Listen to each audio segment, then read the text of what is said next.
إن الحمد لله نحمده ونستعينه ونستغفره ونعوذ بالله من شرور أنفسنا ومن سيئات أعمالنا من يهده الله فلا مضل له ومن يضلله فلا هادي له وأشهد أن لا إله إلا الله وأشهد أن محمدًا عبده ورسوله أما بعد فإن خير الحديث كتاب الله وخير الهدي هدي محمد صلى الله عليه وسلم وشر الأمور محدثاتها وكل محدثة بدعة وكل بدعة ضلالة وكل ضلالة في النار. أعوذ بالله من الشيطان الرجيم. بسم الله الرحمن الرحيم.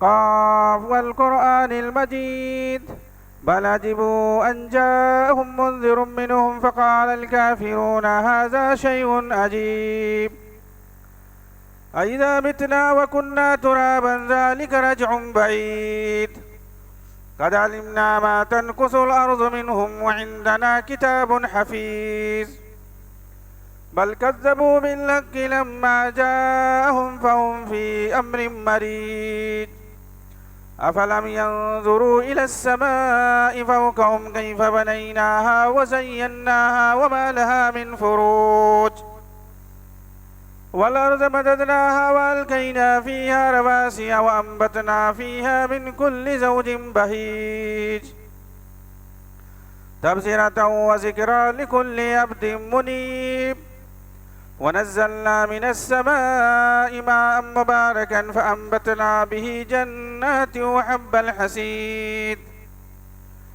والنخل باسقات لها طلع نضيد رزقا للعباد وأحيينا به بلدة ميتا كذلك الخروج كذبت قبلهم قوم نوح وأصحاب الرس وثمود وعاد وفرعون وإخوان لوط وأصحاب الأيكة وقوم تبع كل كذب الرسل فحق وعيد أفعينا بالخلق الأول بل هم في لبس من خلق جديد. بارك الله لنا ولكم في القرآن المجيد ونفعني وإياكم بالآيات والذكر الحكيم إنه تعالى جواد كريم ملك بر رؤوف رحيم واستغفروه إنه هو الغفور الرحيم. استغفر الله.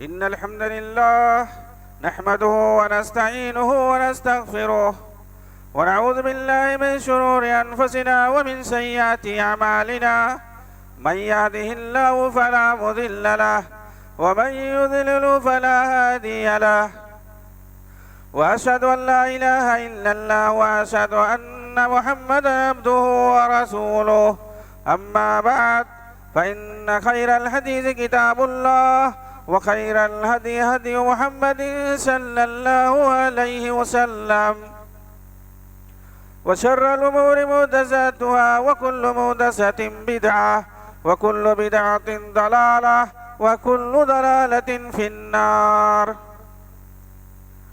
أعوذ بالله من الشيطان الرجيم. بسم الله الرحمن الرحيم. يا أيها الذين آمنوا اتقوا الله حق تقاته ولا تموتن إلا وأنتم مسلمون.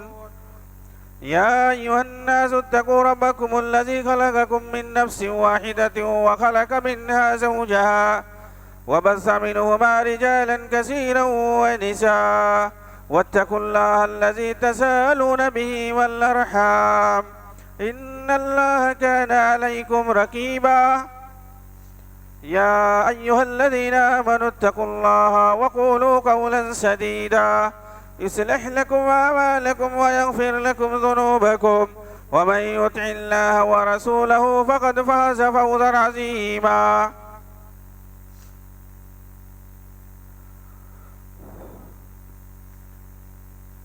محترم سامعین کرام، حاضرین جمعہ، خواتین و حضرات، دینی ملی ساتھیوں، بھائی اور بزرگوں، ہمیں سب سے پہلے اللہ رب العالمین کی تعریف و توصیف، اس کی حمد و ثنا اور اس کی بڑائی اور کبریائی بیان کرنی چاہیے، جو ہم سب کا خالق و مالک اور روزی رساں ہے، جس نے ہمیں اس دنیا کے اندر پیدا کیا، ہمیں اشرف المخلوقات بنایا، ہمیں ایمان کی دولت سے سرفراز کیا، ساتھ ہی ہماری اخروی نجات اور کامیابی کے لیے جس نے اس دنیا کے اندر بے شمار نبی اور رسولوں کو مبعوث فرمایا. ان تمام مقدس ہستیوں پر اللہ رب العالمین کی طرف سے بے شمار درود و سلام نازل ہوں، بالخصوص آخری پیغمبر ہمارے اور آپ کے نبی جناب محمد رسول اللہ صلی اللہ علیہ وسلم پر، جنہوں نے اپنی زندگی میں انتھک کوشش کر کے اسلام کی روشنی کو پورے عالم میں پھیلایا، ہمارے سامنے ایک واضح شاہراہ چھوڑی، ایک بہترین اسوہ اور نمونہ چھوڑا کہ اگر ہم اسے اپنائیں اور اس پر چلیں تو صرف کفر اور شرک ہی نہیں، ہر قسم کے بدعات اور خرافات سے ہم اپنے آپ کو بچا سکتے ہیں. اس مقدس ذات پر، اس کے آل و اصحاب پر اور قیامت تک آنے والے اس کے متبعین اور پیروکاروں پر اللہ کی طرف سے رحمتیں نازل ہوں. محترم سامعین کرام، آج کے اس خطبہ جمعہ کے اندر آپ کے سامنے مجھے جس موضوع پر لب گشائی کرنا ہے وہ ہے کتاب و سنت ہی کی اتباع کیوں. اللہ رب العالمین ہمیں اچھی بات کہنے، سننے اور اس پر عمل کرنے کی توفیق بخشے. اللہ رب العالمین نے اس دنیا کے اندر ہماری جو تخلیق فرمائی ہے، اس کا مقصد صرف اور صرف اللہ کی عبادت ہے. یہاں ہم دنیا کمانے، دولت جمانے اور گھر بنا کر کے یہاں ہمیشہ کے لیے رہنے نہیں آئے. وما خلقت الجن والانس الا لیعبدون. اللہ تعالیٰ نے ہماری تخلیق کے مقصد کو واضح کرتے ہوئے فرمایا کہ ہم نے انسانوں کو اور جناتوں کو پیدا کیا ہے تاکہ میری عبادت کریں. یعنی یہاں دنیا میں ہمارے آنے کا مقصد کیا ہے؟ اللہ کی عبادت، اس کی بندگی ہے. اسی طریقے سے اللہ تعالیٰ نے جتنے بھی نبیوں کو، رسولوں کو مبعوث فرمایا ہے، یہاں دنیا میں بھیجا ہے، لاتعداد بے شمار رسولوں کو اور نبیوں کو، ان کی بعثت کا مقصد بھی اللہ رب العالمین کی عبادت کی طرف لوگوں کو لانا ہے. چنانچہ انسانیت جب جب راہ حق سے بھٹکی ہے، صراط مستقیم سے الگ ہوئی ہے، راہ حق اور صراط مستقیم اسی کو کہتے ہیں کہ اللہ کی عبادت کو چھوڑ کر کے غیر اللہ کی عبادت کی طرف لگ جانا. تو خالص اللہ کی عبادت کو چھوڑ کر کے اور جس طریقے سے عبادت کرنے کا حکم ہے شریعت، اس طریقے کو چھوڑ کر کے دوسرے طریقے سے، اور وہ بھی شرک کے ساتھ، جب بندے گمراہی کا شکار ہوتے ہیں تو اللہ تعالیٰ نے رسولوں کا سلسلہ جاری کیا. تو رسولوں کی بعثت کا مقصد بھی اللہ کی عبادت خالص کر کے اللہ کی عبادت اور بندگی ہے. وَلَقَدْ بَعَثْنَا فِي كُلِّ أُمَّةٍ رَسُولًا أَنِ اعْبُدُوا اللَّهَ وَاجْتَنِبُوا الطَّاغُوتَ. ہم نے ہر قوم کے اندر رسول بھیجا یہ پیغام دے کر کے کہ صرف اللہ کی عبادت کرو اور طاغوت کا انکار کرو، یعنی غیر اللہ کی عبادت سے دور ہو جاؤ. تو یہ اصل ہماری تخلیق کا مقصد ہے کہ ہم صرف اور صرف اللہ رب العالمین کی عبادت کریں. اور وہ عبادت کیسی ہو؟ جس کا شریعت میں حکم دیا گیا ہو، اور جس طریقے سے شریعت میں عبادت کرنے کا حکم دیا گیا ہو. انسان دنیا میں کتنا ہی کیوں نہ نیکی کر لے، عبادتیں کر لے، بہت کچھ کر کے جائے اور وہ گمان کرے کہ ہم نے بہت کچھ کیا ہے، لیکن اگر اس نے شرک کیا ہے، اس نے اگر رسول کے بتائے ہوئے طریقے کے مطابق عبادت نہیں کیا ہے، تو اس کی ساری عبادتیں، اس کی ساری نیکیاں آخرت میں اسے کچھ فائدہ نہیں پہنچائیں گی۔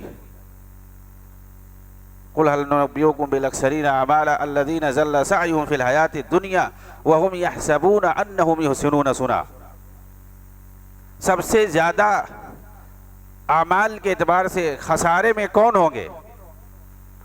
جو دنیا میں سمجھتے تھے کہ ہم بہت اچھا کام کر رہے ہیں، لیکن وہاں پتہ چلے گا کہ وہ سارے اعمال ان کے بیکار جائیں گے، سارے اعمال بیکار جائیں گے۔ کیوں؟ وجہ کیا ہے؟ انہوں نے دنیا میں تو بہت کچھ کیا، بہت ساری عبادتیں کی، نیکیاں کی، بہت سارے اعمال انجام دیے، لیکن جو طریقہ اپنانا چاہیے تھا اس طریقے پر انہوں نے نہیں کیا۔ انہوں نے ساتھ میں شرک کیا، اور اسی طریقے سے رسول نے جیسے بتایا تھا اس طریقے سے انہوں نے عمل نہیں کیا۔ آپ حدیث کی کوئی کتاب کھولیں، آپ کو کسی بھی حدیث کے اندر صحابہ کا نام ملے گا جو حدیث کو روایت کرتے ہیں نبی صلی اللہ علیہ وسلم، میں نے اللہ کے رسول کو ایسا کہتے ہوئے سنا، ایسا فرماتے ہوئے سنا، یا ایسا آپ کو کرتے ہوئے دیکھا۔ اس طرح کے الفاظ جب تک نہیں ملیں گے وہ حدیث ہو نہیں سکتی۔ صحابہ جب تک بیچ میں نہیں آئیں گے کوئی حدیث نہیں ہوگی۔ صحابہ ہی بیان کرتے ہیں، جب کہ ہم نے اللہ کے رسول کو ایسا فرماتے ہوئے سنا تب وہ جا کے حدیث بنتی ہے۔ اور صحابہ نے کیا کیا ہے؟ نبی سے طریقہ سیکھا ہے دین پر عمل کرنے کا۔ نبی آتے اسی لیے لوگوں کو شریعت سکھانے کے لیے، ورنہ اللہ تعالیٰ کوئی کتاب بھیج دے کسی قوم کے اندر، کسی کے اندر تمہیں عمل کرنا ہے، اسی میں جو کچھ ہے اپنے حساب سے عمل کرو۔ رسول کو آنے کی ضرورت نہیں پڑتی، رسول آتے ہیں شریعت پر چلنے کا طریقہ بتانے کے لیے، دین پر عمل کرنے کا طریقہ سکھانے کے لیے آتے ہیں۔ صلو کما رأیتمونی اصلی، تو نماز ویسے ہی پڑھو جیسے مجھے پڑھتے ہوئے دیکھتے ہو، آپ صحابہ کو فرماتے تھے۔ حضرت انس رضی اللہ تعالیٰ عنہ کہتے ہیں کہ اللہ کے رسول جب نماز پڑھاتے تھے تو سب سے پہلے جماعت صف کو سیدھی کرنے کا خیال کرتے تھے، اور دیکھتے تھے کہ سب سیدھی ہے یا ٹیڑھی ہے۔ اگر کہیں ٹیڑھی ہوتی تو بیچ میں گھس کر کے اسے سیدھی کرتے تھے، کسی کی پشت اگر باہر رہتی اسے اندر کرتے، کسی کا سینہ اگر آگے رہتا تو اسے سیدھا کرتے، اور جب دیکھ لیتے کہ سب سیدھی ہو گئی ہے پھر نماز شروع کرتے۔ تو صفوں کو سیدھی کرنا بھی یہ کس نے سکھایا ہے؟ نبی صلی اللہ علیہ وسلم نے سکھایا ہے۔ حضرت انس آگے کہتے ہیں کہ اللہ کے رسول جیسے کہتے تھے کہ صفوں کو سیدھی کر لو، سووا صفوفکم، صفوں کو سیدھی کر لو ورنہ اللہ تمہارے دلوں میں اختلاف پیدا کر دے گا، اور یہ جان لو کہ میں تمہیں پیچھے سے بھی دیکھتا ہوں جیسے آگے سے دیکھتا ہوں۔ حضرت ابن عثیمین رحمہ اللہ کہتے ہیں کہ یہ نبی صلی اللہ علیہ وسلم کا معجزہ ہے کہ نماز کی حالت میں آپ صلی اللہ علیہ وسلم پیچھے سے بھی دیکھتے تھے۔ صحابہ نے صفوں کو سیدھی کیا ہے نہیں کیا ہے؟ حضرت انس رضی اللہ عنہ کہتے ہیں کہ جیسے اللہ کے رسول کہتے صفوں کو سیدھی کر لو، ہم لوگ فوراً ایک دوسرے سے کندھے سے کندھا ملا لیتے تھے اور قدم سے قدم ملا لیتے تھے۔ اللہ کے رسول کو یقین ہوتا کہ سب سیدھی ہو گئی، اس کے بعد نماز شروع کرتے تھے۔ تو یہ طریقہ ہے نماز پڑھنے کا۔ ایسے ہی تمام طریقے آپ غور فرمائیے، یہ جو دین پر چلنے کا طریقہ ہے یہ کہیں آج باقی ہے؟ صفوں کو اس طریقے سے سیدھا کیا جاتا ہے، قدم سے قدم ملانا اور کندھے سے کندھا ملانا جس طریقے سے صحابہ کرام نبی کے پیچھے کرتے تھے، یہ آپ کو صرف اہل حدیث مسجدوں میں دکھائی دے گا۔ یہ نبی کے طریقے پہ چلتے ہیں، اور امام ضرور کہتا ہے سب سیدھی کرتے وقت، نماز کے وقت، کھڑی ہوتے وقت، کہ صفوں کو سیدھی کر لو، قدم سے قدم ملا لو، کندھے سے کندھا ملا لو۔ نبی صلی اللہ علیہ وسلم کے زمانے میں ایسے ہوتا تھا، اور کسی دوسری مسجد میں آپ کو نہیں ملے گا، نہ امام ایسا کہے گا اور نہ ہی پیچھے مصلی اس طریقے سے سب سیدھی کرتے ہیں، بلکہ سنت پر عمل کرنے سے چڑھتے ہیں۔ اگر کوئی قدم ملائے، کوئی کندھا ملائے تو اس سے چڑھتے ہیں، جبکہ صفوں کے یہ حدیثیں بخاری میں بھی ہیں، سنن نبی داؤد میں بھی ہیں صحیح سندوں سے یہ حدیثیں ثابت ہیں حضرت انس رضی اللہ تعالیٰ عنہ سے، تو صحیح طریقہ کیا ہے؟ شریعت پر عمل ویسے ہی جب تک ہم نہیں کریں گے جیسے کہ رسول نے بتایا ہے، تب تک ہمارا کوئی عمل اللہ کے یہاں مقبول نہیں ہوگا۔ جہاں اخلاص شرط ہے کہ شرک نہ پایا جائے ہمارے عمل میں، وہیں پر نبی کا طریقہ بھی ضروری ہے کہ ہم اسی طریقے سے دین پر عمل کریں اور کسی بھی عبادت کو انجام دیں جس طریقے سے نبی نے کیا ہے، رسول نے بتایا ہے اپنے صحابہ کو۔ ہم نماز ویسے ہی پڑھیں جیسے اللہ کے رسول نے صحابہ کو بتایا ہے، ہم حج ویسے ہی کریں جیسے اللہ کے رسول نے صحابہ کو بتایا ہے۔ ہر عمل، ہر عبادت جن جن کا حکم اللہ تعالیٰ نے دیا ہے، نبی نے اس کا طریقہ بھی ساتھ میں بتایا ہے۔ تو طریقہ بھی مطلوب ہے، عمل جیسے مطلوب ہے ویسے طریقہ بھی مطلوب ہے شریعت کے اندر۔ چنانچہ یہ چیزیں ہمیں صرف اور صرف کتاب و سنت کے اندر ملیں گی۔ قرآن جو کہ کتاب شریعت ہے، اللہ تعالیٰ نے اس کے اندر ساری چیزیں بیان کی ہیں اور اس کا طریقہ آپ کو حدیثوں کے اندر ملے گا۔ اسی لیے ہمیں کتاب اور سنت کی پیروی کرنا ضروری ہے، کیونکہ یہ دونوں چیزیں صحابہ کے زمانے میں موجود تھی، اس کے علاوہ اور کوئی تیسری چیز نہیں تھی۔ ہمیں اس لیے کسی تیسرے کی پیروی کرنے اور اس کے پیچھے جانے کی ضرورت ہی نہیں ہے۔ قرآن اور حدیث کے علاوہ، قرآن یہ کتاب شریعت ہے اور حدیث نبی صلی اللہ علیہ وسلم کی، اس کے اندر طریقہ بتایا گیا ہے کہ دین پر عمل کیسے کیا جائے گا۔ یہی جو ہے نبی کا منہج ہے، یہی صحابہ کا منہج اور طریقہ ہے کہ نبی صلی اللہ علیہ وسلم نے دین پر چلنے کا جو طریقہ بتایا ہے، صحابہ نے وہ نبی صلی اللہ علیہ وسلم سے سیکھ کر کے ویسے ہی عمل کیا اور ویسے ہی اپنے بعد والوں کو بتلا دیا ہے، اور بعد والے ایسے ہی حدیث کی کتابوں میں انہوں نے لکھ دیا ہے۔ حدیثوں سے بھگایا جاتا ہے، لوگوں کو گمراہ کیا جاتا ہے، بھٹکایا جاتا ہے، اور اس سے زیادہ گنجلک چیزوں کی طرف لے جایا جاتا ہے جو بالکل واضح ہے، صاف ہے، جس کے اندر کوئی غموض اور کوئی جو ہے پیچیدگی نہیں ہے۔ آپ کوئی بھی چیپٹر کھولے، پڑھتے جائیں، طریقہ آپ کو معلوم ہوتا جائے گا، چاہے طہارت کا چیپٹر ہو، نماز کا چیپٹر ہو، زکوٰۃ کا چیپٹر ہو، روزے کا چیپٹر ہو، حج اور عمرے کا، کوئی بھی آپ چیپٹر کھولیں حدیث کے اندر، ساری چیزیں واضح ہیں۔ حدیث کے اندر کیا ہے؟ سب طریقہ بتایا گیا ہے کہ اللہ کے رسول کیسے عمل کرتے تھے، آپ نے کیسے صحابہ کو سکھایا ہے، اور لوگ دوسروں کے طریقے کی طرف بھاگے جا رہے ہیں۔ دوسروں نے جو اپنے حساب سے سکھایا ہوا ہے کہ ایسے کرو، آپ حج کرنے کے لیے جاؤ، دیکھو گے لوگ اپنی اپنی پوتھی لے کر کے پہنچتے ہیں، کتابیں لے کر کے، چوپڑی لے کر کے پہنچتے ہیں، کیا لکھا ہے ہمارے امام نے، ہمارے پیر اور مرشد نے کیا بتایا ہے، اسی کو دے کر کے عمل کرتے ہیں، پریشان رہتے ہیں، اس کا کوئی ذکر نہیں ہے۔ 7 چکر لگاتے ہیں طواف کا اور 7 طرح کی دعائیں بتائی جاتی ہیں، ان کا چکر ختم ہو جاتا ہے، دعائیں ختم نہیں ہوتی ہیں۔ اگر ان کو بتاؤ، کہیں گے نہیں تم وہابی ہو، تمہاری بات نہیں مانیں گے۔ وہاں جا کر کے لوگوں کو گمراہ ہوتے ہیں اور گمراہ دوسروں کو کرتے بھی ہیں۔ نبی کا طریقہ کیا ہے حج کرنے کا؟ بہت آسان ہے، لیکن لوگوں نے اپنا اپنا طریقہ ایجاد کر لیا ہے۔ کیا ان کی وہ طریقہ جو اپنا ایجاد کر کے جا کر کے پڑھتے ہیں اپنے حساب سے جا کر کے وہاں حج کرتے ہیں، وہ قبول ہوگا؟ کبھی نہیں قبول ہوگا اگر نبی کے بتائے ہوئے طریقے کے مطابق نہیں ہے۔ عرفات میں جاتے ہیں، اگر وہاں بتایا جاتا ہے کہ یہاں نبی کی سنت ہے، نبی کا طریقہ ہے کہ ظہر اور عصر کو ایک ساتھ پڑھ کے ہو، ایک ساتھ، اور وہ بھی قصر کے ساتھ نماز پڑھو، 2 رکعت پڑھو اور ایک ساتھ نماز پڑھو، جب یہ بتایا جاتا ہے وہاں بھٹکایا جاتا ہے، گمراہ کیا جاتا ہے۔ نہیں، یہ لوگ وہاں بھی ان کی بات مت مانو۔ کیا کرو گے؟ ظہر کو ظہر کے وقت پڑھو 4 رکعت، عصر کو عصر کے وقت پڑھو 4 رکعت۔ عرفات میں سب سے زیادہ جو ضروری چیز ہے وہ دعا کرنا ہے، اللہ سے دعا کرنا ہے گڑ گڑا کر کے، اسی کی سب سے زیادہ فضیلت ہے۔ اللہ تعالیٰ ان لوگوں کو دیکھ کر کے جو وہاں پر دعا کرتے ہیں، حاجی لوگ اکٹھا ہوتے ہیں، اپنے فرشتوں سے اللہ تعالیٰ فخر کرتے ہوئے کہتا ہے یہ ہمارے بندے جو مجھ سے دعا کر رہے ہیں، مجھ سے پکار رہے ہیں، یہ لوگ کیا چاہ رہے ہیں؟ فرشتے کہتے ہیں اللہ تعالیٰ یہ لوگ جنت کا طلبگار ہے، تو اللہ کہتے ہیں سب کو معاف کر دیا۔ تو وہاں دعا کرنا، اللہ سے مغفرت کی دعا کرنا، اللہ سے جنت کا سوال کرنا، اپنے گناہوں کی معافی مانگنا، یہ ساری چیزیں ضروری ہیں. نبی صلی اللہ علیہ وسلم نے یہی سکھایا. جہاں جیسا سکھایا ویسا ہم کریں. یہی جو ہے دین کا طریقہ, یہی دین پر عمل کرنا ہے صحیح.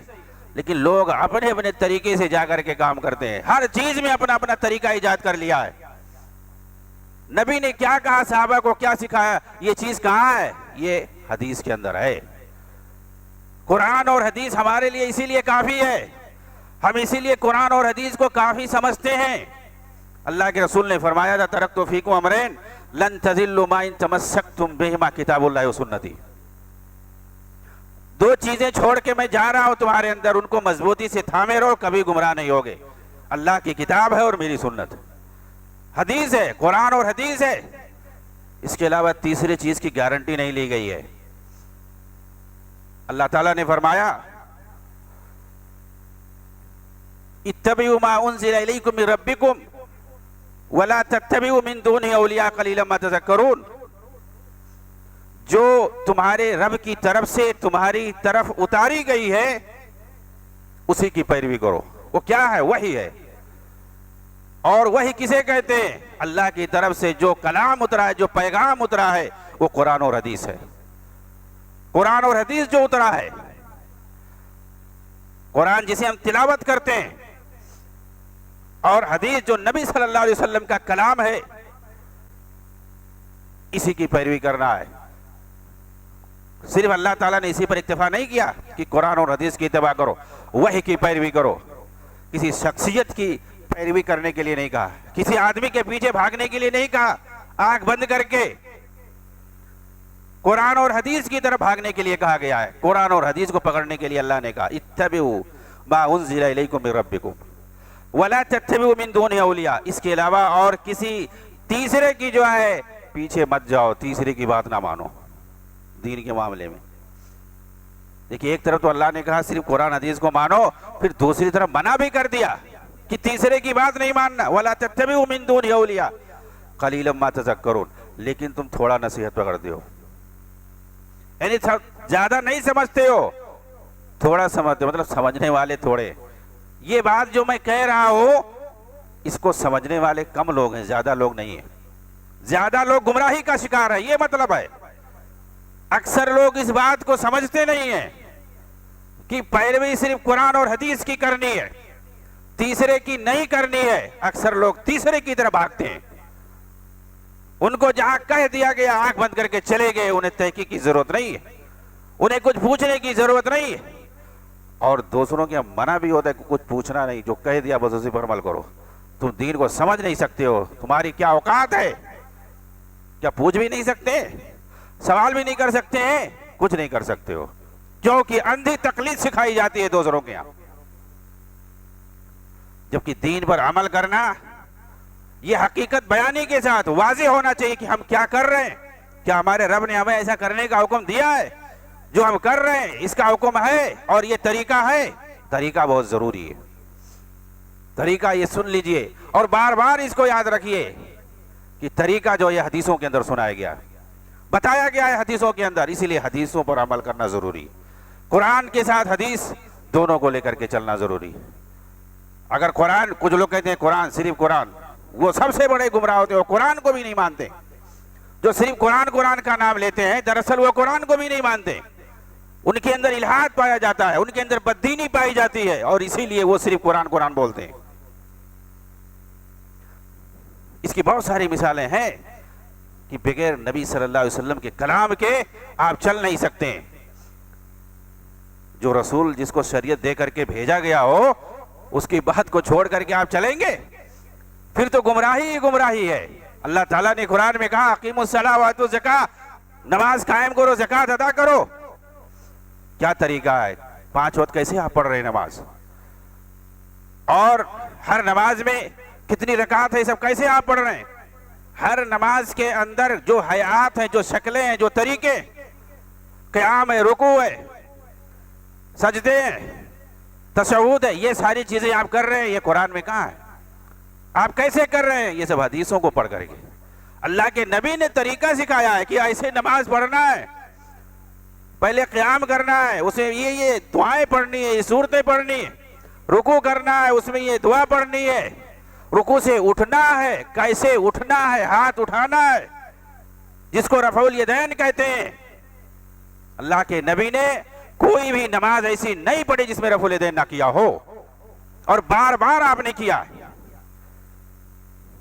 شروع کرتے وقت آپ نے رفع الیدین کیا، نماز سے اٹھتے وقت، رکوع سے اٹھتے وقت، جاتے وقت بار بار رکوع کیا ہے، بار بار آپ نے رفع الیدین کیا ہے۔ رفع الیدین کا انکار کیا جاتا ہے، سنتوں کا انکار کیا جاتا ہے، اور مذاق اڑایا جاتا ہے۔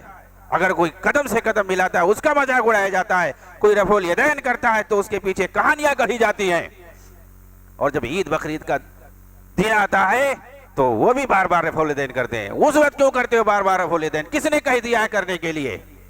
نبی نے کہا تو نبی نے تو یہاں بھی کہا ہے۔ یہ اندھی تقلید ہے، سمجھ میں ان کو نہیں آتی۔ وہاں کہانی کیوں نہیں کرتے ہو بھائی، بار بار رفع الیدین کرتے ہو؟ وہاں کہانیاں کہاں چلی جاتی ہیں کہ صحابہ بت رکھتے تھے؟ یہ ساری کہانیاں گڑ کر کے صحابہ پر بھی الزام لگاتے ہیں۔ شیعہ لوگ کتاب میں اپنے لکھ دیا ہے کہ ابو بکر رضی اللہ عنہ کے خلاف کہ وہ بت لے کر کے آتے تھے، تو نبی نے کہا رفع الیدین کرو، اس لیے وہ بھی نہیں کرتے۔ اور شیعوں کی روش پہ سنی مسلمان بھی بہت سارے چلتے ہیں، ایسے ہی الزام لگاتے ہیں صحابہ پر، نعوذ باللہ۔ جو بتوں سے بھاگ کر کے جنہوں نے توحید کو قائم کیا، توحید پر عمل کیا، ان کے خلاف اس طرح سے الزام لگایا جاتا ہے۔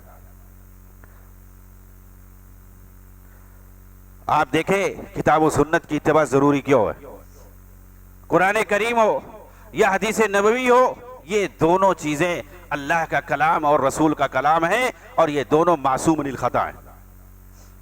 اللہ کی بات معصوم من الخطا، اس کے اندر غلطی کا امکان ہو ہی نہیں سکتا۔ لا یاتیہ الباطل من بین یدیہ ولا من خلفہ تنزیل من حکیم حمید، اس کے اندر باطل پھڑک نہیں سکتی ہے۔ کیوں؟ اس لیے کہ حکمت والے، تعریف والے کی طرف سے یہ نازل ہوئی ہے، اس کے اندر غلطی آ ہی نہیں سکتی ہے، معصوم عن الخطا ہے۔ افلا یتدبرون القرآن، وہ قرآن کے اندر غور کیوں نہیں کرتے ہیں؟ کیا ان کے دلوں پر تالا لگا ہوا ہے؟ وَلَوْ كَانَ مِنْ عِنْدِ غَيْرِ اللَّهِ لَوَجَدُوا فِيهِ اخْتِلَافًا كَثِيرًا، اگر یہ اللہ کے علاوہ کسی غیر کی طرف سے ہوتا تو اس کے اندر بہت سارے اختلافات ہوتے، تضادات ہوتے، لیکن قرآن کے اندر کوئی تضاد نہیں ہے، کوئی اختلاف نہیں ہے، کوئی غلطی نہیں ہے۔ تو قرآن جو یہ معصوم من الخطا ہے، یہ اللہ کا کلام ہے، اور رسول کا کلام بھی معصوم من الخطا ہے۔ وَمَا يَنْطِقُ عَنِ الْهَوَىٰ إِنْ هُوَ إِلَّا وَحْيٌ يُوحَىٰ، نبی جو ہیں یہ جو کچھ بولتے ہیں اللہ کی طرف سے بولتے، اپنی طرف سے کچھ نہیں بولتے، اپنی خواہشات نفس کی طرف سے نہیں بولتے۔ تو نبی کے کلام میں بھی غلطی کا امکان نہیں ہے، دین کے معاملے میں کوئی غلطی نبی نہیں کرتے ہیں، کسی طرح کی کوئی غلطی نہیں کرتے ہیں، کیونکہ جو بولتے ہیں وہ اللہ کی طرف سے بلایا جاتا ہے۔ عبداللہ ابن عمرو ابن عاص ایک صحابی رسول کہتے ہیں کہ اللہ کے رسول صلی اللہ علیہ وسلم کی میں مجلس میں بیٹھتا تھا اور آپ جو کچھ بولتے تھے میں لکھ لیا کرتا تھا۔ عبداللہ ابن عمرو ابن عاص یہ باپ بیٹے دونوں صحابی ہیں۔ کہتے ہیں کہ قریش کے کچھ لوگوں نے مجھ سے ایک بار کہا کہ اللہ کے رسول کبھی ہنسی میں کچھ باتیں کہہ دیتے ہیں، اس کو بھی تم لکھ لیتے ہو، کبھی غصے میں ہوتے ہیں اور آپ کچھ کہہ جاتے ہیں تم اس کو بھی لکھ لیتے ہو، ایسا کیوں کرتے ہو؟ کہا کہ قریش کے کچھ بزرگ لوگوں نے مجھے سمجھایا اور مجھے ڈانٹ دیا، میں نے لکھنا چھوڑ دیا۔ اس کے بعد میں نے اللہ کے رسول سے آ کر کے ذکر کیا اس مسئلے کو کہ میں سب کچھ لکھتا تھا لیکن مجھے اس طریقے سے کہا گیا، میں باز آ گیا۔ تو اللہ کے رسول نے ان سے کہا عبداللہ ابن عمرو ابن عاص رضی اللہ تعالیٰ عنہما سے کہ عبداللہ اکتب، اے عبداللہ تم جو کچھ میں بولتا ہوں لکھتے رہو، فَإِنَّهُ لَا يَخْرُجُ مِنْهُ إِلَّا حَقٌّ وَأَشَارَ إِلَىٰ وَجْهِهِ، آپ نے فرمایا کہ جو کچھ میرے منہ سے نکلتا ہے وہ سب حق ہوتا ہے، برحق ہوتا ہے، میں غلط کوئی بات نہیں کہتا ہوں، یہ صحیح حدیث ہے۔ اللہ کے رسول نے کہا کہ تم لکھو جو لکھ رہے ہو، کیونکہ میرے منہ سے جو نکلتا ہے وہ سچی بات ہوتی ہے، وہ حق بات ہوتی ہے، میں غلط بات تم لوگوں کو نہیں بتاتا ہوں۔ اس واقعے سے پتا چلا کہ نبی صلی اللہ علیہ وسلم کا بھی کلام جو ہے وہ معصوم عن الخطا ہے، غلطیوں سے پاک ہے۔ اللہ اور اس کے رسول کے کلام کے علاوہ کیا کوئی دنیا میں ایسا تیسرا آدمی ہے جس کی بات کو کوئی کہہ دے کہ وہ معصوم عن الخطا ہے؟ کوئی نہیں کہہ سکتا ہے۔ امام مالک رحمہ اللہ نے کہا تھا کل یؤخذ قولہ یرد الا صاحب ھذا القبر۔ نبی صلی اللہ علیہ وسلم کی قبر کی طرف اشارہ کرتے ہوئے انہوں نے کہا تھا، امام مالک نے، جو کہ مسجد نبوی میں درس دیتے تھے، کہ کوئی بھی ہو دنیا کا آدمی، اس کی بات لی بھی جا سکتی ہے اور اس کی بات دیوار پر ماری بھی جا سکتی ہے سوائے اس قبر والے کے، نبی صلی اللہ علیہ وسلم کا، کہ نبی کا جب کلام آ جائے تو پھر اس وقت جھکنا پڑے گا، اس وقت کوئی گنجائش نہیں ہے۔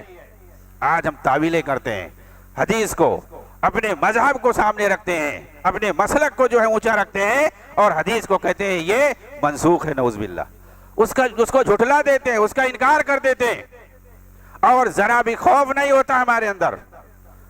وَمَن يُشَاقِقِ الرَّسُولَ مِن بَعْدِ مَا تَبَيَّنَ لَهُ الْهُدَىٰ وَيَتَّبِعْ غَيْرَ سَبِيلِ الْمُؤْمِنِينَ نُوَلِّهِ مَا تَوَلَّىٰ وَنُصْلِهِ جَهَنَّمَ وَسَاءَتْ مَصِيرًا، جو رسول کی مخالفت کرتا ہے، آپ حدیث کا انکار کرتے ہو، اس کو جھٹلا کر کے، اس کو منسوخ کہہ کے، اس کی تعویل کر کے، اس کا غلط معنی بتا کر کے، تو یہ رسول کی مخالفت۔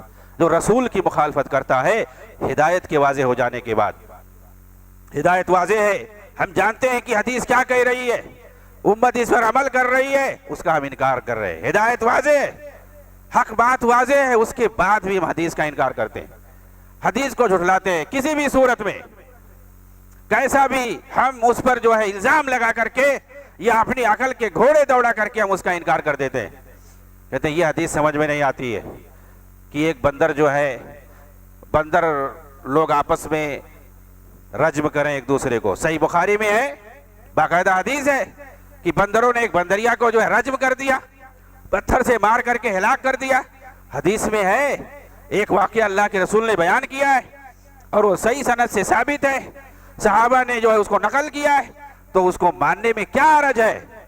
مولانا مودودی کہتے ہیں یہ عقل سے باہر ہے، انکار کر دیا انہوں نے حدیث کو، بخاری کی حدیث کو انکار کر دیا کہ ہماری عقل میں نہیں آ رہی۔ بھئی تمہاری عقل اگر کھوٹی ہے تو جانے دو، دوسرے کو دیکھو، تم سے بھی تو بڑے بڑے لوگ پیدا ہوئے اور ہیں، تمہارے زمانے میں بھی تم سے جو ہے زیادہ عقل والے موجود ہیں، ان کی سمجھ میں آ گئی بات، اور تم سے پہلے صحابہ کو سمجھ میں آ گئی، نبی نے انکار نہیں کیا، تم کو انکار کرو، تمہاری عقل میں نہیں آ رہی، مطلب تمہاری عقل کھوٹی ہے اس لیے تو انکار کر رہے ہو، تو اپنی عقل کو دوکھ دو۔ حضرت علی نے کہا تھا لو کان الدین بالرائے لکان اسفل الخفین اولا بالمسح منہ، کہ اگر دین میں عقل کا کچھ دخل ہوتا تو موزے پہ جو ہم مسح کرتے ہیں یہ نیچے کرتے، اوپر نہیں کرتے۔ مسح کہاں کیا جاتا ہے؟ اوپر کیا جاتا ہے۔ کہا گندگی نیچے لگتی ہے، گرد و غبار نیچے لگتا ہے، لیکن ہم مسح اوپر کرتے ہیں۔ تو دین نے ہمیں جیسے سکھایا گیا ہے ایسے ہم کریں گے، اپنی عقل نہیں دوڑائیں گے۔ یہ حضرت علی نے کہا تھا کہ ہم دین میں عقل نہیں دوڑائیں گے، اور 14 سال کے بعد آ کر کے عقل دوڑا رہے ہیں اور حدیثوں کا انکار کر رہے ہیں۔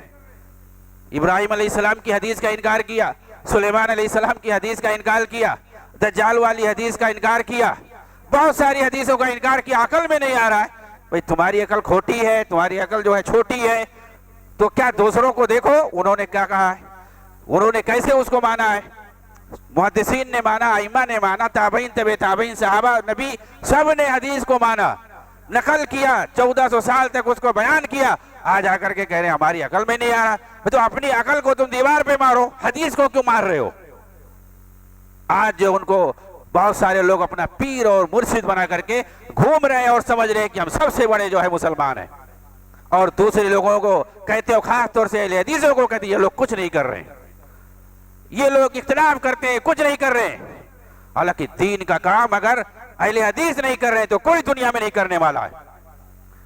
انبیاء کے مشن پر جو توحید کا کام کرتے ہیں اہل حدیث، شرک کے خلاف، بدعت کے خلاف، اور توحید کا پیغام جو لوگوں تک کھول کھول کر کے بیان کرتے ہیں بغیر کسی مصالحت اور مداہنت کے، وہ اہل حدیث جماعت ہے، چاہے انفرادی طور پر ہو یا جماعتی پیمانے پر ہو، ادارہ جاتی پیمانے پر ہو، ہر اعتبار سے ہو، سوشل میڈیا پر ہو، میڈیا کے اندر ہو، ہر پیمانے پر اہل حدیث جماعت جس طریقے سے توحید کا کام کر رہی ہے، انبیاء کے مشن پر چلتے ہوئے، اس طرح دنیا میں کوئی نہیں ہے جو کر رہا ہو، کھول کھول کر کے توحید کو بتا رہا ہو، شرک پر رد کر رہا ہو،